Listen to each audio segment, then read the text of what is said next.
En chimie, les scientifiques ont l'habitude d'utiliser tout plein de molécules pour leurs expériences, pour faire des médicaments, des carburants ou beaucoup d'autres choses. Ces molécules, on peut les trouver dans beaucoup de produits issus de la nature, notamment dans notre assiette, avec les fruits et les légumes. Aujourd'hui, avec cette vidéo, on va vous montrer comment extraire une de ces molécules, le limonène, à partir de l'orange, en utilisant la technique d'hydrodistillation. D'abord, on va enlever la peau de l'orange, parce que c'est dans la peau que se trouve le limonène.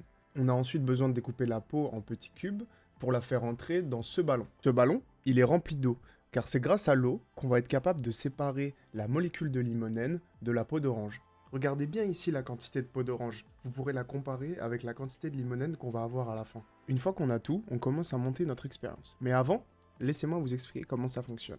Ici, vous avez le schéma d'une expérience qui s'appelle l'hydrodistillation. Le principe, c'est qu'on va utiliser l'eau pour venir séparer la molécule de limonène du reste de la peau d'orange. D'abord, on a un chauffe-ballon qui va venir chauffer notre mélange eau et peau d'orange. Lorsque l'eau atteint 100 degrés, elle bout et elle forme de la vapeur d'eau. Quand l'eau se transforme en vapeur, elle amène avec elle le limonène. Le mélange vapeur d'eau-limonène va passer à travers la colonne de Vigreux, qui est un grand tube en verre qui va empêcher les vapeurs de partir dans toutes les directions. Une fois arrivées en haut, les vapeurs vont venir dans ce qu'on appelle un réfrigérant. Dans ce réfrigérant, de l'eau froide circule sur les parois et vient les refroidir. Alors, les vapeurs d'eau et de limonène, qui sont à 100 degrés, vont arriver au contact de ces parois froides, devenir liquides et couler dans l'Erlenmeyer. Mais vous verrez, c'est plus clair en image. Une fois que la colonne de Vigreux et le réfrigérant sont montés, on va venir connecter l'eau.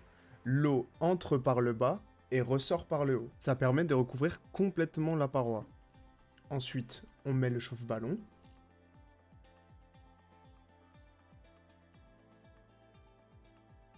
Et on met à chauffer, ici à 130 degrés pour aller un peu plus vite. L'eau, en chauffant, est en train d'extraire le limonène de la peau d'orange.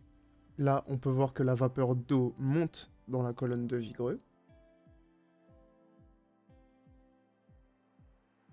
Et une fois arrivée en haut de la colonne de Vigreux, elle passe dans le réfrigérant et se recondense, et on voit ici les gouttes qui se forment sur les parois du réfrigérant. Les gouttes qui coulent ici, c'est pas encore le limonène. On a un mélange d'eau et de limonène. Le limonène est juste ici. Vous voyez la toute petite couche au-dessus. Maintenant, nous ce qu'on veut, c'est avoir le limonène tout seul. On doit donc le séparer de l'eau. Pour ça, on va utiliser une ampoule à décanter. On verse le mélange eau plus limonène dans l'ampoule à décanter et on laisse couler le mélange jusqu'à ce que l'eau est totalement coulée et qu'on n'ait plus que le limonène. Et voilà, on a réussi à extraire le limonène de la peau d'orange. Regardez bien la toute petite quantité de limonène qu'on a par rapport à la quantité de peau d'orange qu'on avait au début. Merci pour votre attention, c'était De la nature à la chimie.